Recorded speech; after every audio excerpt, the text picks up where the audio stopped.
इस वीडियो में हम तारीख़ तिब का चैप्टर 2 अशर कदीर से पढ़ने वाले हैं। इसमें हम पढ़ेंगे ग्रेट फिजिशियन एंड हिस्टोरियन।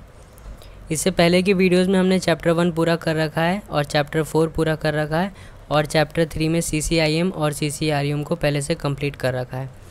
इसका जो सेकंड पार्ट है यानी जो सेकंड चैप्टर है उसका फर्स्ट वीडियो में हमने शुरू का पार्ट कवर किया था। अब ये उसकी सेकंड वीडियो है जिसमें हम ग्रेट फिजिशियन और हिस्टोरियंस के बारे में पढ़ेंगे। रबन तबरी। सबसे पहले तारुफ देखते हैं। अबुल हसन अली बिन सहल रबन तबरी का शुमार तिब्बे यूनानी के मशहूर व मारूफ और मुमताज़ अतिब्बा में होता है। इसकी शोहरत का असल सबब इसकी तसनीफ़ करदा किताब फिरदौसुल हिकमत है, जिसको इंग्लिश में पैराडाइज ऑफ विजडम बोला जाता है, जो कि अरबी ज़ुबान में लिखी जाने वाली तिब की पहली किताब थी। रबन तबरी तब्रिस्तान ईरान के एक इलाके मरू में 770 to 780 AD के दरमियान पैदा हुए। वो एक नसरानी ख़ानदान से ताल्लुक़ रखते थे, बाद में इस्लाम कबूल करके मुसलमान हो गए। तालीम व तरबियत।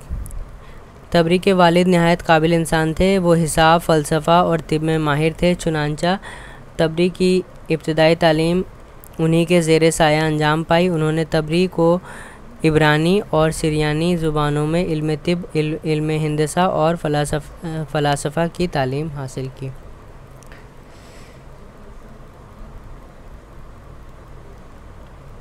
फ़ज़्ल कमाल। तबरी बैक वक्त रियाजी, इल्म हिंदसा, फ़लसफ़ा और इल्म तिब के माहिर थे। यानी इनको मैथमेटिक्स का भी नॉलेज थी, इनको ज्योमेट्री का भी और साथ ही साथ मेडिसिन की भी नॉलेज अच्छी थी। रबन तबरी ने इल्म के साथ साथ अमली तौर से भी तिब की खिदमत की और अपना ज़ाती मतब किया। बहैसियत मुसन्निफ़ तबरी की शख्सियत लाजवाल है। कुल मिलाकर इसके नाम के आगे 14 किताबें दर्ज हैं। फिरदौसुल हिकमत इनकी जो किताब थी बहुत ज़्यादा मशहूर हुई, तो फिरदौसुल हिकमत को हम पैराडाइज ऑफ विजडम बोल सकते हैं। फिरदौसुल हिकमत तिब्बे यूनानी की मशहूर, मारूफ और अहम किताबों में से एक है। इसका मुसन्निफ़ अबुल हसन अली बिन सहल रबन तबरी है, जिसने मौज़ूए तिब पर अरबी ज़ुबान में हकीकी ओरिजिनल तौर पर यह पहली किताब तसनीफ़ की थी। यानी अभी तक जितनी भी बुक्स थीं इससे कबल अरबी ज़ुबान में तिब पर जितना भी सरमाया मौजूद था वो सब तर्जुमा शुदा था। यानी इससे पहले जितनी भी बुक थी अरबी में वो तर्जुमा की हुई थी, यानी अलग अलग जगह से जो बुक आई गई थी, जैसे हमने पहले भी देखा है कि जगह जगह से बुक लाकर उसका तर्जुमा किया जाता था, तो सब तर्जुमा शुदा थी। लेकिन अरबी में लिखी जाने वाली जो पहली किताब है वो यही है। 8वीं सदी में लिखी जाने वाली ये किताब मुतादिद उलूम यानी बहुत सारे इल्म पर लिखी हुई थी। नबातियात जैसे बॉटनी, हैवानात यानी जूलॉजी हो गया, रियाज़ियात, मैथमेटिक्स, फ़ल्कियात, हयत और फ़लसफ़ा वगैरह पर भी, यानी एस्ट्रोनॉमी का भी इसमें काफ़ी कंटेंट था और फ़िलासफ़ी वगैरह का भी कंटेंट था। लेकिन चूँकि किताब का बेशतर हिस्सा तिब्बी मसाइल पर मुश्तमिल था, इसलिए तिब्बी किताब का दर्जा इसको दे दिया गया। ज़ख़ामत। ये किताब 7 अनवा यानी हिस्सों, 30 मुक़ालात और 360 अब्वाब पर मुश्तमिल है। ज़करिया राज़ी। तारुफ़। अबू बकर मोहम्मद बिन ज़करिया राज़ी तिब के अरबी दौर का एक जलीलुल क़दर तबीब गुज़रा है, जो अपनी गैर मामूली तिब्बी खिदमात की वजह से इमाम तिब और जालिनुसुल अरब जैसे अलक़ाब से याद किया जाता है। राज़ी 850 AD में ईरान के एक शहर रे में पैदा हुए। तो इनके 2 लक़ब जो याद करने हमें वो है इमाम तिब और जालिनुसुल अरब। तालीम व तरबियत। इसको बचपन से पढ़ाई लिखाई का शौक़ था और जल्द ही राज़ी ने अदब, मंतिक, फ़लसफ़ा और मौसीकी पे महारत हासिल करनी। एक बार राज़ी को बीमारिस्तान हॉस्पिटल जाने का इत्तफ़ाक़ हुआ। वहाँ उसकी मुलाकात एक दवासाज यानी फार्मासिस्ट जो दवा बनाते हैं हुई। इसने राज़ी को दवाओं के बारे में बहुत कुछ बताया। इसके बाद एक तबीब से भी राज़ी ने सेहत व मर्ज़ से मुतालिक कुछ सवालात किए, जिनका जवाब सुनकर राज़ी को इल्म तिब से दिलचस्पी हुई। हालांकि उस वक्त राज़ी की उम्र तकरीबन 40 साल की थी, मगर फिर भी इस इल्म को सीखा और कमाल को पहुंचा। यानी हम देख सकते हैं कि इतनी ज़्यादा उम्र में तिब को सीखने की कोशिश करी इन्होंने, और फिर भी इतना कमाल को पहुँचे और बहुत ज़्यादा इसको अच्छी तरीके से इन्होंने सीखा। फजलो कमाल देखते हैं इनका। वो रे या बगदाद जहाँ भी रहा वहाँ शिफा खानों के अफसरुल अतिबा यानी चीफ ऑफ फिजिशियंस मुकर्रर हुआ। राजी ने चेचक यानी स्मॉल पॉक्स और खसरा मीज़ल्स का सही तस्वुर पेश किया और बताया कि ये मुतादी इन्फेक्शियस डिजीज़ में आते हैं जिनका तादिया इन्फेक्शन हवा के ज़रिए फैलता है। तो इसने इस बात की भी वजाहत की कि चेचक और खसरा दो अलग-अलग अमराज हैं। तो रिसर्चर के तौर पर अगर हम इनको देखना चाहें तो इन्होंने बताया था कि जो चेचक और खसरा जो हैं यानी मीज़ल्स और स्मॉल पॉक्स जो हैं ये इन्फेक्शियस डिजीज़ हैं, हवा के ज़रिए फैलेंगे। और इन्होंने ये भी बताया कि इन दोनों में फ़र्क क्या है, स्मॉल पॉक्स और मीज़ल्स में क्या क्या डिफरेंसेस हो सकते हैं। एक मशहूर वाक़या जो हम देख सकते हैं वो ये है कि एक मरतबा बगदाद के जो खलीफा थे इन्होंने राजी से कहा कि वो शिफा खानों की तामीर के लिए बेहतरीन जगह का इंतखाब करें। चुनांचा राजी ने एक ही जानवर के गोश्त के टुकड़े लेकर शहर के मुख्तलिफ मुकामात पर लटकवा दिए। फिर जिस मुकाम का टुकड़ा सबसे बाद में मुताफिन हुआ उस मुकाम को फ़िज़ा को राजी ने शिफा खाने की तामीर के लिए बेहतरीन करार दिया। तो ये हम देख सकते हैं कि माइक्रोब का कॉन्सेप्ट जब उस समय नहीं था, जब ऐसे इंस्ट्रूमेंट नहीं थे कि माइक्रोब्स को देखा जा सके, तब भी इन्होंने बताया कि जहाँ पर प्यूट्रीफेक्शन सबसे लास्ट में हो रहा है यानी जहाँ पर गोश्त का टुकड़ा सबसे लास्ट में ख़राब हो रहा है तो वो जगह शिफा खाने यानी हॉस्पिटल बनाने के लिए सबसे बेटर होगी।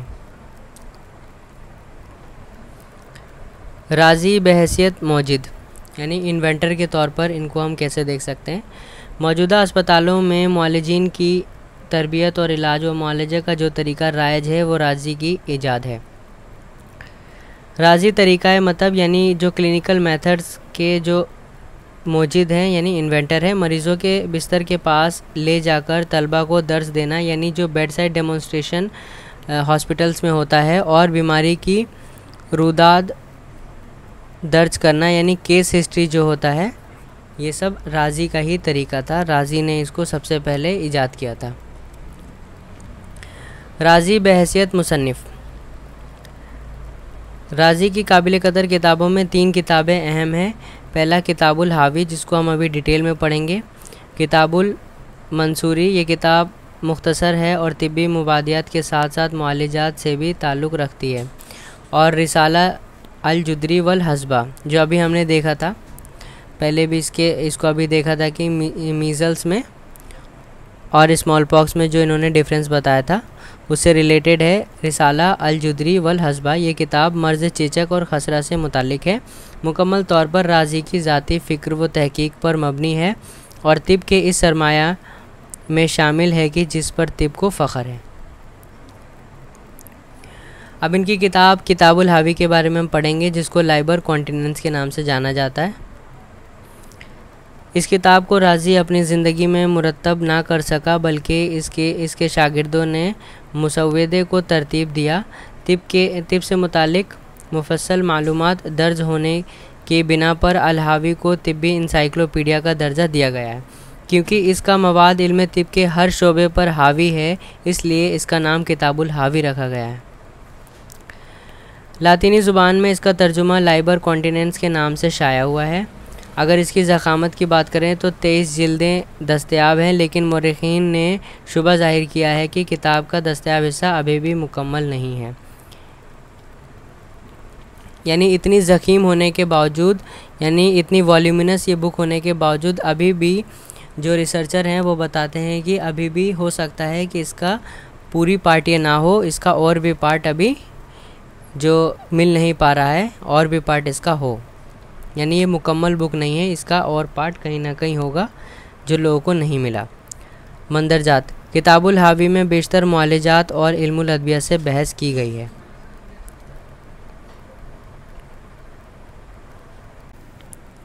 अली इब्न अब्बास मजूसी।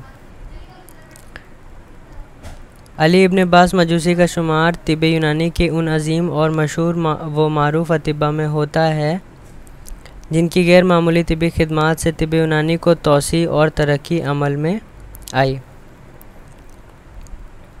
ईरान से ताल्लुक़ बिलखुसूस मजहबी एतबार से आतिश परस्त यानी फायर वर्शिपर थे और इसी होने की वजह से इनको मजूसी कहा गया।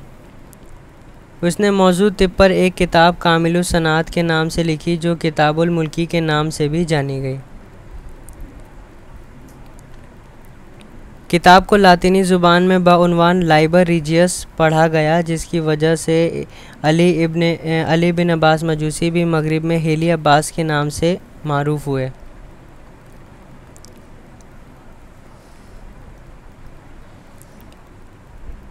तिब की तालीम, अगर इनकी तालीम और तरबियत की बात करें तो तिब की तालीम शेख अबू माहिर और मूसा बिन सयार से हासिल की।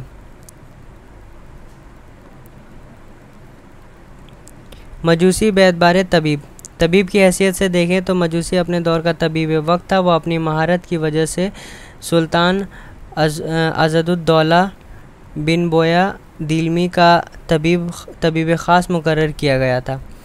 मजूसी बहैसियत नक़ाद यानी जो तनकीद करने वाला होता है, और नक़ाद यानी जो हम ऐसे समझ सकते हैं जो तनकीद करते हैं, जो क्रिटिसाइज़ करते हैं। मजूसी का तिब्बी मुताला इंतहाई वसी था, बहुत ज़्यादा फैला हुआ था, वाइड था। उसने खुदमा की किताबों को बगौर पढ़ा था और ज़रूरी मकामात पर जायज़ व साले तनकीद भी की थी।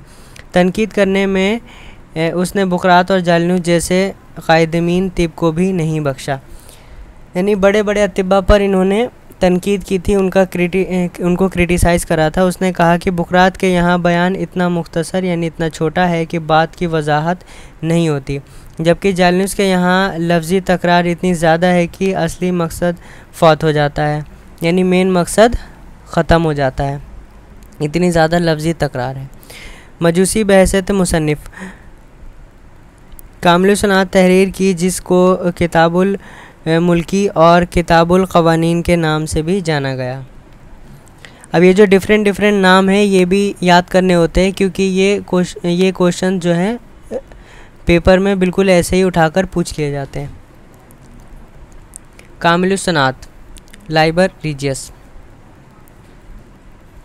ये किताब मौजूद तिब पर अपनी जामियत के एतबार से इस दर्जे मकबूल हुई कि इसने अपने मुसन्निफ़ को साहिब कामिल के नाम से मशहूर करवाया। तो क्वेश्चन इस तरह से भी पूछा जा सकता है कि जो साहिब कामिल है उनकी जो किताब है उसका नाम बता दीजिए।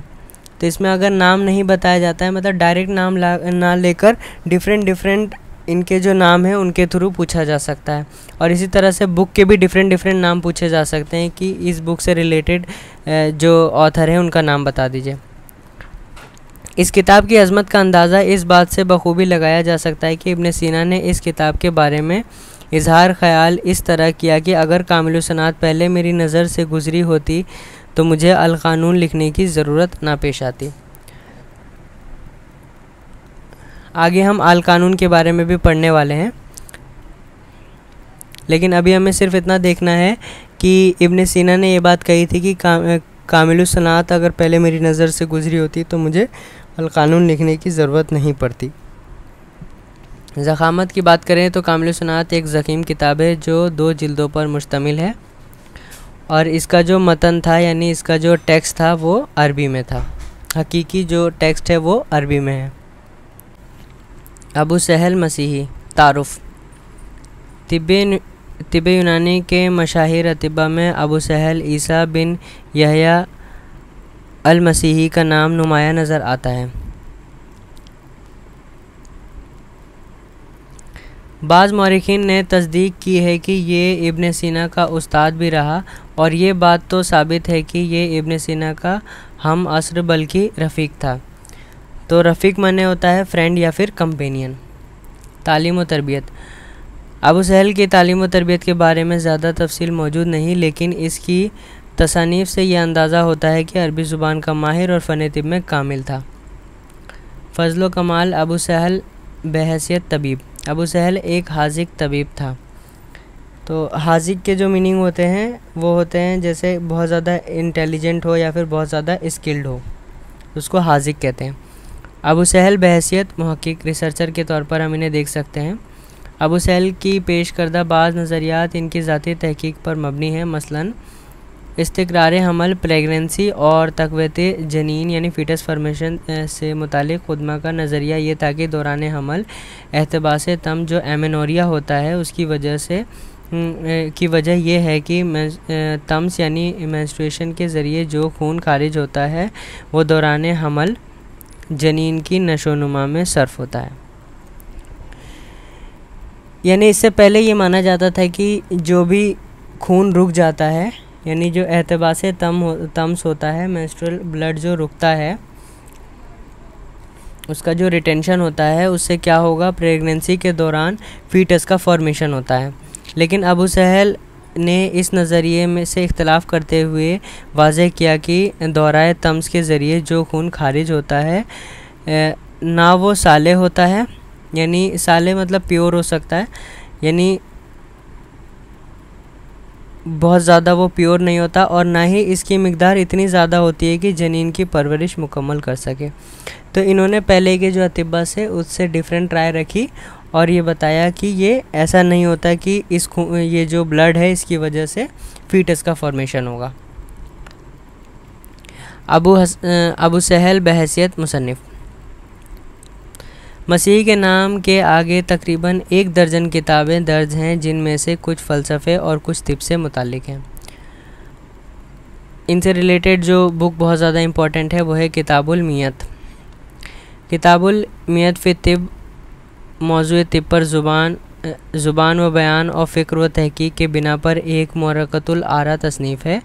चूँकि ये किताब 100 अबवाब पर मुश्तमिल है और हर बाब अपने आप में एक अलहदा किताब का दर्जा रखता है, इसलिए इसका नाम किताबुल मियत यानी 100 किताबें रख दिया गया है।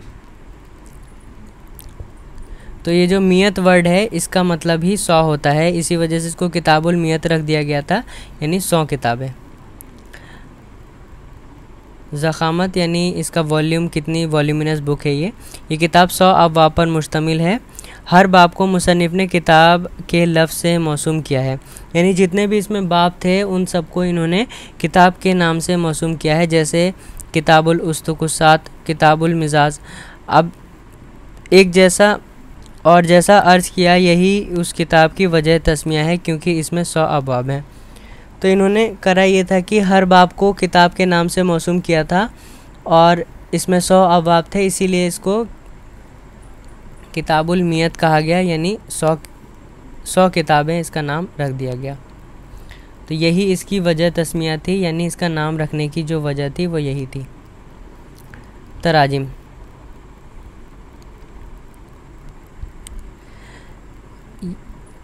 ये इंतहाई ताजुब ख़ेज़ है कि ये मुरक़्क़तुल आरा किताब आज तक तर्जुमा से महरूम है और अपने की हकीकी ज़ुबान अरबी में ही ज़ेर मुताला है।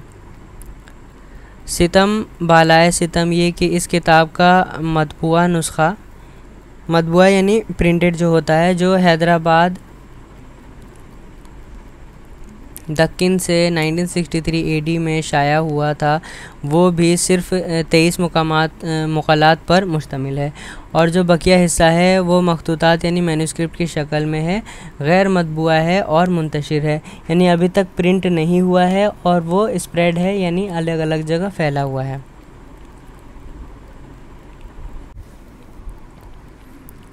इब्ने सीना, ये बहुत ही ज़्यादा इम्पॉर्टेंट टॉपिक है। इसका सबसे पहले तारुफ देखते हैं। अबू अली अल हुसैन इब्ने अब्दुल्ला इब्ने सीना को तिब्बी दुनिया का आफताब कहा जाता है। ये मायानाज़ तबीब ईरान के मशहूर शहर बुखारा के करीब अफशीना नाम की जगह पर 980 AD में पैदा हुए। मशरिक़ में शेखुर रईस के लक़ब से याद किया जाता है। तो ये इम्पोर्टेंट क्वेश्चन हो सकता है कि शेखुर रईस किसे कहते हैं। और तालीम और तरबियत। 10 साल की उम्र में इसने कुरान मजीद हिफ्ज़ कर लिया और अरबी दर्स की इब्तिदाई किताबें भी पढ़ डाली।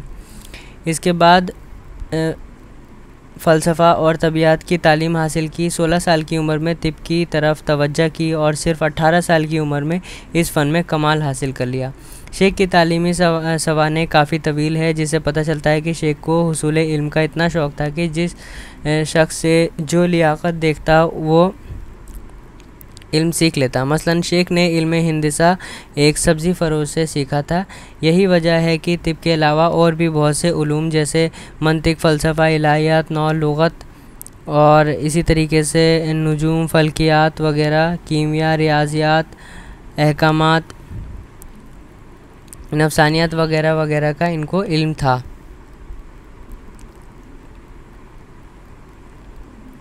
फ़ज़्ल व कमाल।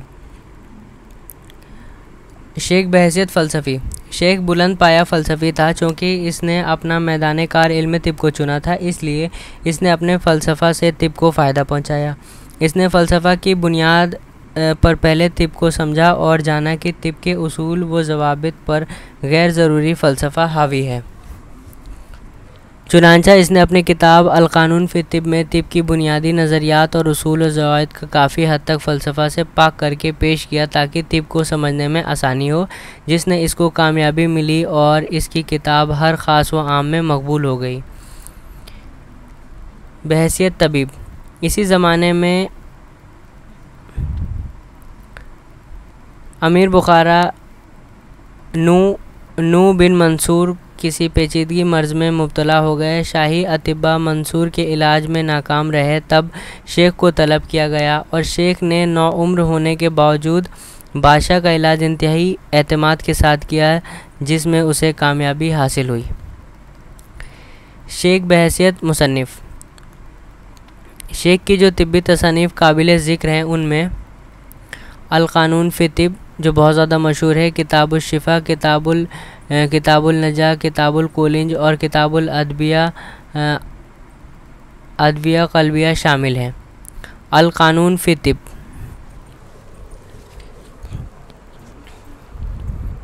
मशरिक़ में अल-क़ानून फ़ी तिब को तिब्बी इंसाइक्लोपीडिया कहा जाता है। अहले मगरिब में ने भी इसकी ताज़ीम में कोई कसर नहीं छोड़ी और इसको मेडिकल बाइबल का नाम दे दिया और इस बुक को कैनन ऑफ मेडिसिन के नाम से जाना जाता है। ज़ख़ामत की बात करें तो बाज़ तारीख़ी हवालों से निशानदेही होती है कि पहले कानून का हुजूम यानी जो इसका वॉल्यूम था 14 जिल्दों पर मुश्तमल था, लेकिन इस वक्त इस किताब की सिर्फ 5 जिल्दें ही मौजूद हैं।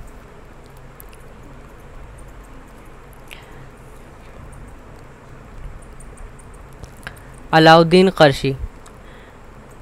अलाउद्दीन क़रशी ने ना सिर्फ कानून की मुकम्मल शरह लिखी थी यानी पूरा एक्सप्लेनेशन लिखा था, बल्कि मौजिज़ुल कानून के नाम से कानून का खुलासा भी तैयार किया, जिसकी शोहरत असल कानून पर सबकत ले गई। अलाउद्दीन क़रशी ने कानून की जो शरह की वो अरबी ज़ुबान में कानून पर पहली शरह थी। हकीम अली गिलानी। ये मुगलिया दौर के अहद अकबरी के नामवर तबीब थे। उन्होंने अल-क़ानून की अरबी में मुकम्मल शरह लिखी जो शरह गिलानी के नाम से मशहूर हुई। अल्लामा चगमनी। कानून का नहायत मुख्तसर खुलासा तैयार करके गोया समुंदर को कूज़े में बंद करने की कामयाब कोशिश की। ये खुलासा कानूनचा के नाम से मशहूर हुआ, यानी इन्होंने इसका खुलासा यानी शॉर्ट में इसको पेश किया था जो कानूनचा के नाम से मशहूर हुआ। तराजिम। इल्म तिब से मुतालिक रखने वाली किसी और किताब की इतनी ज़ुबानों में तराजिम नहीं हुए कि जितनी ज़ुबानों में अल-क़ानून की तराजिम किए गए हैं।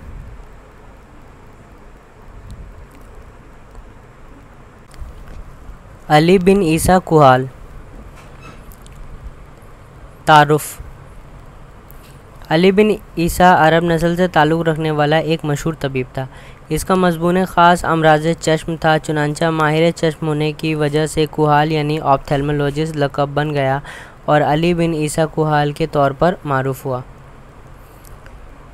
तालीम व तरबियत। अली बिन ईसा की इब्तिदाई तालीम व तरबियत कहाँ और किस तरह हुई, इसके मुतालिक भी तारीख़ की किताबों में कुछ दर्ज नहीं। सिर्फ़ इतना ज़रूर लिखा है कि अली बिन ईसा ने तिब की तालीम अब्दुल्ला बिन लतीफ़ से हासिल की और तिब में कामिल होने के बाद अमराज़ चश्म को अपना मज़मून ख़ास बनाया और माहिर चश्म हो गया, यानी आई से रिलेटेड स्टडी में इन्होंने महारत हासिल करी थी। फ़ज़्ल व कमाल। ये जराहत ऐन यानी आई सर्जरी में माहिर था। नुज़ुलुल मा यानी कैटरेक्ट के ऑपरेशन में इसको महारत हासिल थी। अरबी अतिब्बा में अली बिन ईसा ने ही अमल तखदीर यानी एनेस्थीसिया को पहली मर्तबा इस्तेमाल किया था। मुसन्निफ़ के तौर पर अगर देखें तो तसनीफ़ व तालीफ़ के मैदान में भी इस तबीब ने गिरां कदर खिदमत अंजाम दी हैं। अमराज़ ऐन यानी आई डिज़ीज़ से मुतालिक इसकी किताब तज़किरतुल कुहालैन बहुत ज़्यादा मशहूर और मारूफ़ है। इसके अलावा तिब के मुख्तलिफ़ मौज़ूआत पर अली बिन ईसा के नाम पर तकरीबन 5 किताबें दर्ज हैं। किताब तज़किरतुल कुहालैन, इसके बारे में थोड़ा डिटेल में हम देख लेते हैं। यह अमराज चश्म पर अली बिन ईसा कुहाल की मशहूर और मारूफ़ तसनीफ़ है। इसको अमराज चश्म पर अरबी ज़ुबान में पहली किताब होने का शर्फ़ हासिल है। यानी हम कह सकते हैं कि अरबी ज़ुबान में जो आई के डिजीज़ पर यानी अमराज चश्म पर लिखने वाली जो पहली बुक है वो तज़किरतुल कुहालैन है। ये किताब ज़ख़ीम है और 3 मुक़ालात पर मुश्तमिल है। पहला मुक़ाला देखें तो इसमें ऐन की तशरीह बयान की जाती है। दूसरे मुक़ाले में अमराज़ ऐन से बहस की जाती है और ये जो इसका दूसरा मुक़ाला होता है इसमें ये आसाब ऐन यानी आई नफ्स से मुतालिक है, जिसमें अज़लात ऐन के अफ़आल में यानी अज़ब बसर यानी ऑप्टिक नर्व के अमराज से बहस की जाती है। किताब की मख़सूस सिफ़त यह है कि इसमें आँखों की हिफाजत के बारे में भी मुख्तलिफ़ तदाबीर बयान की गई हैं। इब्ने हैशम तारुफ़। अबुल हसन बिन हुसैन इब्ने हैशम तिब्बी दुनिया में माहिर बसर के तौर पर मशहूर हैं यानी विज़न एक्सपर्ट। इसने इल्म तबियत फ़िज़िक्स के तहत रोशनी यानी लाइट और फ़लसफ़ाए नज़र यानी फ़िलासफ़ी ऑफ विज़न से मुतालिक बहुत से इंकशाफ़ात किए यानी डिस्कवरीज़ किए और मुतअद्दिद इजादात यानी न्यूमरस बहुत सारे इजादात भी किए और इनको अपनी तसनीफ़ किताबुल मनाज़िर में पेश किया। तालीम व तरबियत। इब्ने हैशम की इब्तिदाई तालीम व तरबियत की तफसील मौजूद नहीं है। फ़ज़्ल व कमाल। इब्ने हैशम तबियत यानी फ़िज़िक्स, रियाज़ियात, मैथमेटिक्स, फ़लसफ़ा यानी फ़िलासफ़ी और इल्म हयत एस्ट्रोनॉमी में गैर मामूली दस्तरस रखता था। इल्म तबियत में बिलख़ुसूस इल्मुल मनाज़िर यानी जो फ़िज़िक्स में ऑप्टिक्स में इसने गिरां कदर खिदमत अंजाम दी और अपने नज़रियात व मुशाहिदात को कलमबंद भी किया।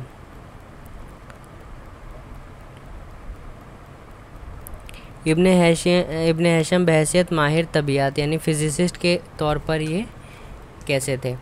इल्म तबियत के तहत इब्ने हैशम ने रोशनी यानी लाइट को अपना मैदान ख़ास बनाया। इसने मुख्तलिफ़ किस्म के अदसात यानी लेंसेज पर तहकीक की और कॉन्वेक्स लेंस के बारे में बताया कि इससे चीज़ें बड़ी नज़र आती हैं। इब्ने हैशम ने इंकशाफ किया कि यानी ये डिस्कवरी की कि जिसमें जुजाजी होता है यानी ट्रांसपेरेंट बॉडी से गुज़रने के दौरान रोशनी अपना ज़ाविया यानी एंगल क़दरे बदल लेती है। रोशनी के इन अकास यानी रिफ्लेक्शन और इन अताफ़ यानी रिफ्रैक्शन का मुशाहिदा भी इसी ने किया था। यानी रिफ्लेक्शन और रिफ्रैक्शन के बारे में इन्होंने बताया था।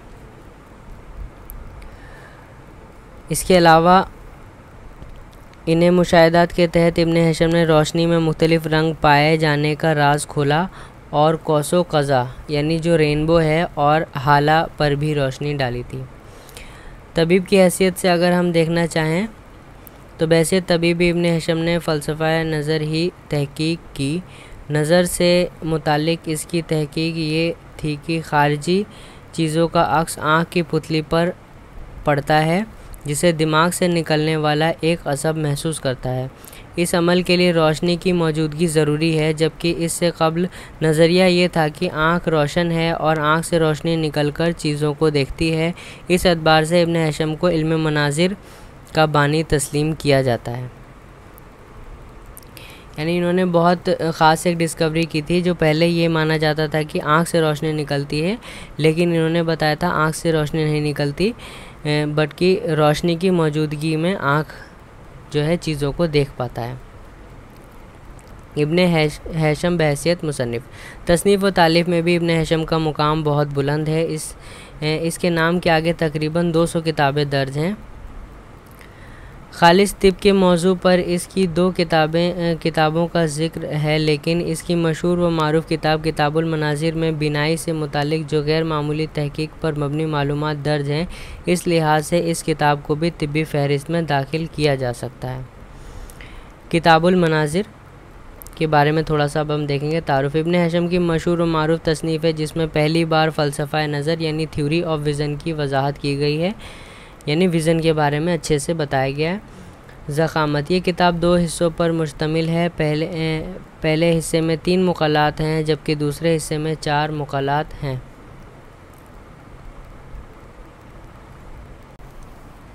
इब्न रुशद यानी एवरोज़। तारुफ, अबुल वलीद मोहम्मद इब्न रुशद 12वीं सदी यानी 12th सेंचुरी AD का मशहूर मारूफ फ़लसफ़ी और तबीब गुज़रा है। इब्न रुशद को अपने फ़लसफ़ा की बिना पर मशरिक़ से ज़्यादा मगरिब में शोहरत मिली। अहले मगरिब इब्न रुशद को अरस्तू यानी एरिस्टोटल से भी ज़्यादा बुलंद मर्तबा का फ़लसफ़ी समझते थे और एवेरोज़ द ग्रेट के तौर याद करते थे। इस अजीम फ़लसफ़ी का इंतकाल 1198 AD में मोरक्को में हुआ। फ़ज़ल व कमाल, इब्न रुशद हदीस, फ़िक़्ह, इलाहियात, फ़लसफ़ा और तिब जैसे उलूम का बैक वक्त आलिम था, यानी काफ़ी डिफरेंट इल्म इनके पास थे। इब्न रुशद बहैसियत फ़लसफ़ी, इब्न रुशद को सबसे ज़्यादा शोहरत बतौर फ़लसफ़ी ही मिली। फ़लसफ़ा में इसके शागिर्द यहूदी भी थे, जिनकी वजह से इसका फ़लसफ़ा यूरोप में बहुत ज़्यादा मकबूल हुआ। हत्ता कि यूरोप में इसके नाम पर दरसगाहें कायम हो गई, जहां इनके फ़लसफ़े की तालीम दी जाती थी और फ़लसफ़ा के ताल्लुक़ से यूरोप में एवरिज़म की लहर दौड़ गई। तबीब की हैसियत से हम इनको देख सकते हैं कि इल्मी एतबार से भी वो आला दर्जा के तबीब था, लेकिन इस बात के सबूत भी मिलते हैं कि दीन से मुतालिक आज़ादाना राय रखने की बिना पर जब हाकिम वक्त ने इब्न रुशद को नापसंद किया तो इससे काजी और अफसरुल अतिब्बा जैसे मुअज़्ज़ज़ ओहदे से छीन लिया गया। मुसन्निफ़ के तौर पर तसनीफ़ी मैदान में भी इब्न रुशद की खिदमात गिना कदर हैं, बहुत ज़्यादा हैं। सिर्फ़ इल्म तिब पर ही इसको 20 से ज़ायद किताबों का ज़िक्र मिलता है। मौज़ूए तिब पर इसकी किताब किताबुल कुल्लियात गैर मामूली शोहरत रखती है। अब थोड़ा सा हम किताबुल कुल्लियात के बारे में पढ़ते हैं। ये इब्न रुशद की मशहूर और अहम तसनीफ़ है। इसका ताल्लुक़ तिब की बुनियादी नज़रियात व उसूल ज़वाबित यानी जो रूल्स एंड रेगुलेशन जो होते हैं उनसे रिलेटेड ये बुक है। इस किताब का अंदाज़ फ़िक्र तिब की दीगर कुतुब से क़दरे मुख्तलिफ है। इसकी इब्तिदा उमूर तबैया से ना करके तशरीहुल बदन से की गई है। इसके बाद अमराज व एराज और अलामात का ज़िक्र है, सिम्टम्स वगैरह का ज़िक्र है।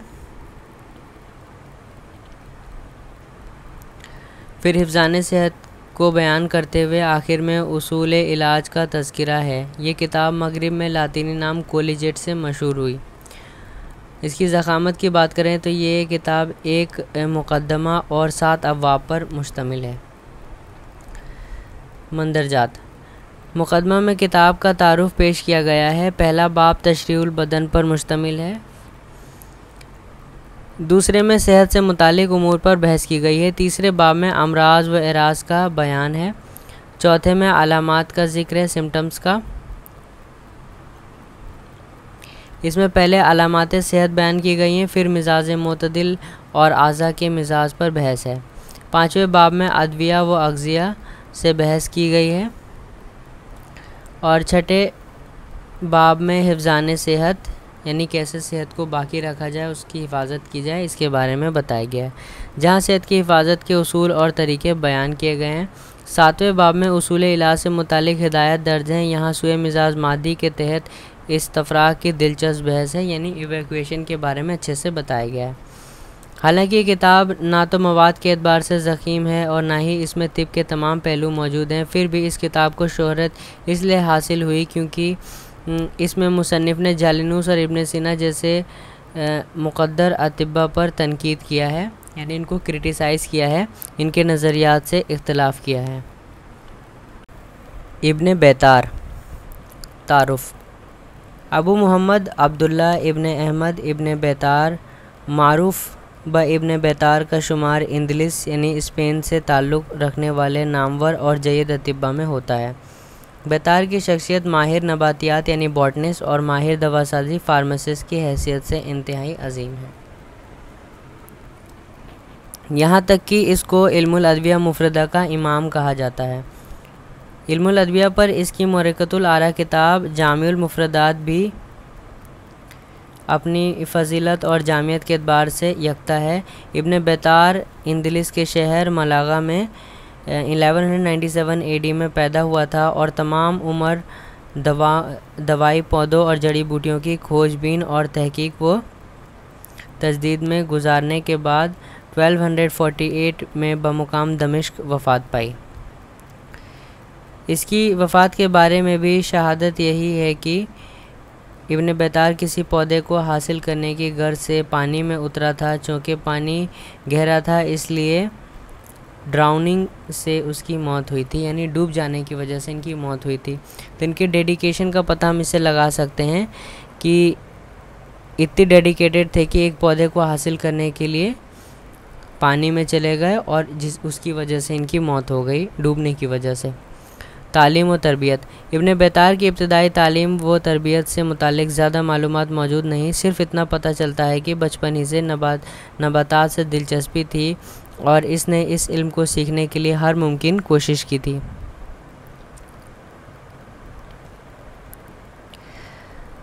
माहिर नबातियात के तौर पे इब्न बैतार को हम पढ़ते हैं। तमाम मौरिखीन इस बात पर मुत्तफ़िक़ हैं कि इब्न बैतार अदविया मुफरदा बिलखुसूस नबाती अदविया की बात अगर की जाए तो इल्मुल अदविया का इमाम है और इस मौजू पर ज़बरदस्त इनफरादियत का हामिल है। ऐसा इसलिए है कि इब्न बैतार ने ना सिर्फ अपने से पहले के माहिरीन अतिब्बा जैसे दायस्कुरिदूस, जालिनूस और इब्न ज़करिया की किताबों का बगौर मुताला किया था, बल्कि इनमें मौजूद कमियों को भी उजागर किया था।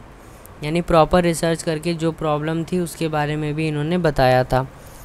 मुसन्निफ़ के तौर पर हालांकि इब्न बैतार दवाओं की खोजबीन में मुसलसल मशरिकी व मगरिबी ममालिक के सफ़र पर रहा, लेकिन फिर भी उसने अदविया पर अपनी तहकीक व तजदीद को औराक़ पर महफूज कर दिया। इब्न बैतार की तसनीफ़ करदा किताबों में दो किताबें यानी किताबुल जामिउल अदविया अल मुफरदा वल अग़ज़िया और किताब मगनी फ़िल इलाज बिल अदविया मुफरदा बेहद मशहूर हैं। अव्वलुज़ ज़िक्र किताब तो इल्मुल अदविया के ताल्लुक़ से अपना सानी नहीं रखती और इस मौजू के ताल्लुक़ से तमाम कुतुब में सरफहरिस्त है। अब हम थोड़ा सा पढ़ेंगे किताब जामिउल मुफरदात के बारे में। ये माहिर नबातियात इंदलिस तबीब यानी स्पेन के तबीब इब्न बैतार के मशहूर व मारूफ़ किताब है। मुसन्निफ़ ने इसको 2 जिल्दों में तरतीब दिया है जिसमें तकरीबन 1400 दवाओं का ज़िक्र है। इस किताब में 25 से ज़्यादा खुदमा की किताबों के हवाले हैं और कम व बेश 100 से ज़्यादा अतिब्बा के अक़्तबासात दर्ज हैं। यानी डिफरेंट जो अतिब्बा थे उनके बारे में उनके हवाले और ये भी बताया गया है, उनके बुक से रिलेट करके अपनी बुक में इन्होंने लिखा है। किताब की सबसे बड़ी खुसूसियत यह है कि इसमें मुसन्निफ़ ने हर दवा की माहियत और शक्ल व शुबात खुद ज़ाती तौर पर दवा की जाए पैदाइश पर जाकर मुशाहिदा करके दर्ज किया है। ये किताब अपने अरबी मतन यानी अरबी टेक्स्ट के साथ में कैरो से तबा हुई जो 4 जिल्दों पर मुश्तमिल थी। इसके अलावा इस किताब के लातीनी फ्रांसीसी और जर्मन ज़ुबानों में मुतअद्दिद तराजिम मंजर आम पर आ चुके हैं। लातीनी ज़ुबान में इसको द कॉर्पस ऑफ सिंपल्स के उन्वान से शाया हुई। नजीबुद्दीन समरकंदी। तारुफ़। नजीबुद्दीन अबुल हामिद मोहम्मद बिन अली बिन उमर समरकंदी 13वीं सदी का एक नामवर तबीब गुज़रा है। समरकंद से ताल्लुक़ होने की वजह से इनको समरकंदी कहा गया। फ़ज़्ल कमाल। तबीब की हैसियत से देखते हैं नजीबुद्दीन समरकंदी का मुताला वसी था। सेहत व मर्ज़ के असबाब व अलामात से बखूबी वाकिफ़ थे। तजवीज़ में इलाज बिल तदबीर और इलाज बिल ग़िज़ा को फ़ौक़ियत देता था। इलाज के दौरान दवाओं के इंतखाब में कामिल था। गैर ज़रूरी और मुज़िर अद्विया से परहेज़ करता था।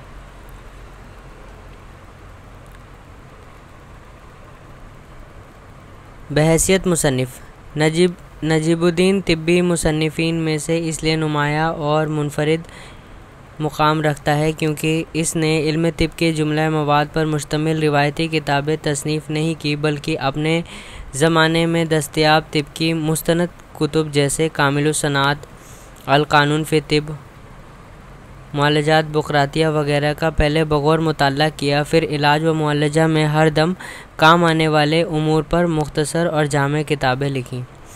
इनकी किताबों की कुछ नाम जैसे अग़ज़ियतुल मर्ज़ा, किताबुल असबाब व अलामात, ये बुक बहुत ज़्यादा मशहूर है, इसके बारे में हम अभी डिटेल में पढ़ेंगे। किताबुल क़राबुद्दीन कबीर, किताबुल क़राबुद्दीन सगीर और अल क़राबुद्दीन समरकंदी जैसी बुक्स हैं। किताबुल असबाब व अलामात ये नजीबुद्दीन समरकंदी की मशहूर व मारूफ़ किताब है। इलाज व मुआलजा से मुतालिक बुनियादी कुतुब में इसका मुकाम है। इसमें अमराज का वजह तस्मिया, असबाब व अलामात, तशख़ीस फ़ारिकिया, उसूल इलाज और इलाज पर बेहतरीन मवाद मौजूद है जो कामिलुस सनात, कानून फ़ी तिब, मुआलजात बुक़रातिया जैसी शोरा आफ़ाक तिब्बी किताबों से अख़ज़ किया हुआ है। तो क्योंकि इन्होंने डिफरेंट जो बहुत ज़्यादा मशहूर बुक थी इनको देख कर इसके बारे में लिखा है, इस वजह से इनकी बुक बहुत ही ज़्यादा इम्पोर्टेंट और बहुत ज़्यादा अच्छी हो जाती है। इस किताब की मकबूलियत का सबूत ये है कि इसकी शरू व तराजिम मंजर आम पर आए और तिब्बी निसाब का जुज़ बन गए। यानी जो इनकी एक्सप्लेनेशन थी, ये इनके एक्सप्लेनेशंस और इनके जो तर्जुमे जब हुए तो ये सिलेबस का पार्ट बन गए, इतने ज़्यादा मशहूर हुए। इसकी मशहूर शरह जो नफ़ीस इब्न इवज़ किरवानी ने की थी, हद दर्जा मकबूल हुई। 20वीं सदी में मशहूर तिब्बी मुतरजमीन अल्लामा कबीरुद्दीन ने नफ़ीस इब्न इवज़ किरवानी के ज़रिए की हुई शरह का उर्दू तर्जुमा किया, जो आज तक तिब्बी निसाब का ज़ीनत है। तो यहाँ पे ये जो 2-3 पॉइंट्स है बहुत ज़्यादा इंपॉर्टेंट है। सबसे पहले कि जो बुक है यहाँ पर जो हमने अभी देखा कि किताबुल असबाब व अलामात किसने लिखी है, तो फर्स्ट पॉइंट हम ये देखेंगे कि नजीबुद्दीन समरकंदी ने लिखी है। सेकंड पॉइंट जो है वो ये है कि इसकी शरह जो थी, यानी इसको एक्सप्लेन करने वाले कौन थे, वो थे नफ़ीस इब्न इवज़ किरमानी। और इसके बाद थर्ड पार्ट जो है, जो इनकी जो शरह पहले से हो चुकी थी उसका तर्जुमा अल्लामा कबीरुद्दीन ने किया था, और इसका हमने क्या करा, उर्दू तर्जुमा अल्लामा कबीरुद्दीन ने करा था। तो हमें 3 पॉइंट पता होने चाहिए कि इस बुक को लिखा किसने है, उसके बाद इसकी जो शरह हुई वो किसने करी, तो वो नफ़ीस इब्न इवज़ किरमानी थे, और उसके बाद में जब जो इसकी जो शरह हुई है फिर इसका उर्दू तर्जुमा किसने करा, तो ये अल्लामा कबीरुद्दीन थे। ये किताब ज़ख़ीम है, उस वक्त इसके तराजिम 4 जिल्दों पर दस्तयाब हैं। तो इसमें जिल्द अव्वल, जिल्द दोम, जिल्द सोम और जिल्द चारुम, इसमें 4 जिल्द होंगे और डिफरेंट इसमें चीज़ें बताई जाएंगी। जैसे जिल्द अव्वल में अमराज रास, चश्म वगैरह की बात की जाएगी। जिल्द दोम में अमराज उज़्न, हलक, सदर वगैरह, जिगर का जिक्र इसमें किया जाएगा। जिल्द सोम में तिहाल, गुर्दा मसाना, आज़ाए जिनसिया, मर्दाना व जनाना, इनकी बात की जाएगी। और इसी तरीके से अमराज कसर व ख़राब, बाल वगैरह दीगर उमूमी अमराज का ज़िक्र जिल्द चारुम में होगा। इब्न नफ़ीस तारुफ़ अबुल हसन अलाउद्दीन करशी या फिर सिर्फ करशी के नाम से मारूफ़ हैं। 3 असबाब की बिना पर क़द्र व मंजिलत का हामिल है। ये 3 असबाब हैं। दौरान खून रिवी की तहकीक, यानी रिसर्च में इन्होंने पल्मनरी सर्कुलेशन के बारे में अच्छे से बताया था। कानून की शरह, यानी जो अल कानून फ़ी तिब है उसको एक्सप्लेन किया, और कानून की तलख़ीस, तो यानी यहाँ पर हम एक्सप्लेनेशन की बात कर रहे हैं, यानी शरह, और तलख़ीस यानी इसकी समरी करना, समराइज़ करना, ये दोनों काम इन्होंने किया है। तालीम व तरबियत, करशी की इब्तदाई तरबियत इसकी जाए पैदाइश करशिया में ही हुई। तिब की तालीम नूरुद्दीन के शिफा खाने से हासिल की। फजलो कमाल, करशी बैक वक्त अरबी ज़ुबान का माहिर, जय्यद आलिम, फ़ायक उस्ताद, अजीम मुहक्किक, अच्छा रिसर्चर, शारे और तलखीस यानी इन्होंने समराइज़ करने में भी बहुत माहिर थे और उसको एक्सप्लेन करने में भी बहुत ज़्यादा माहिर थे। तसनीफ़ व तालीफ़ यानी राइटर भी बहुत अच्छे थे। इनकी खिदमत गैर मामूली और काबिल ताज़ीम है। करशी बैतबार तबीब, करशी आला दर्जा के तबीब फ़ाजिल था।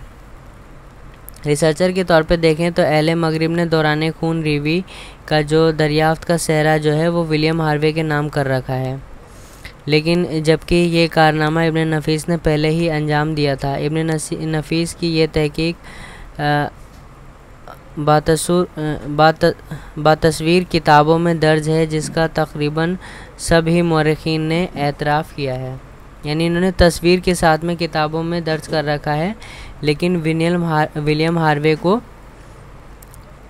इसका इन्वेंटर बताया जाता है कि सबसे पहले ये माना जाता है कि विलियम हार्वे ने करा है, लेकिन उससे पहले इब्न नफीस ने इसको पहले से एक्सप्लेन कर रखा था अपनी बुक में।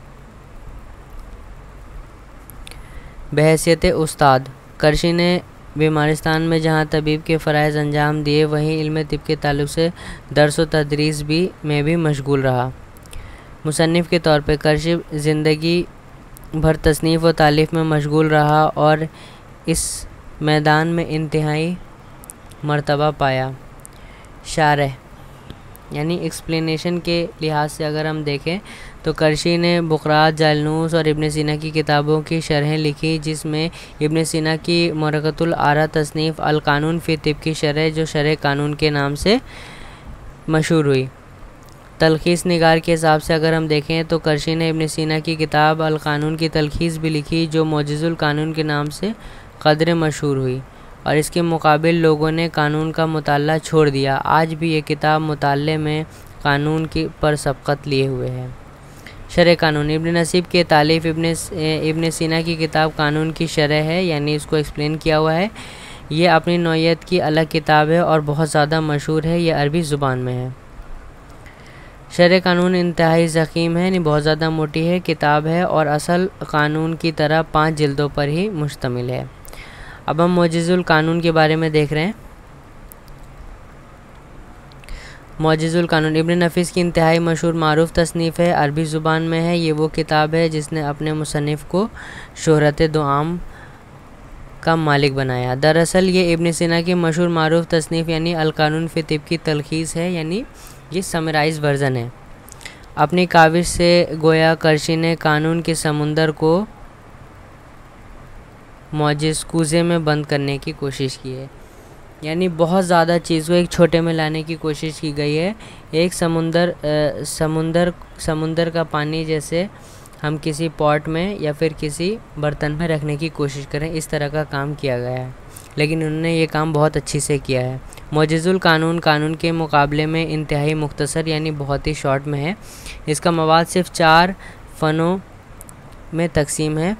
फ़न अव्वल, इसमें तिब के इल्मी व अमली जुज़ को बयान किया गया है। इसके बुनियाद, उसूल व ज़वाबित शामिल है, यानी रूल्स एंड रेगुलेशंस की बात की गई है। फ़न दोम, इसमें अदविया और अग़ज़िया का बयान है, दवा और ग़िज़ा का। फ़न सोम, इसमें सर से पैर तक आज़ा में लाहक होने वाले अमराज का बयान है, और चहारुम में उमूमी अमराज का बयान किया गया है।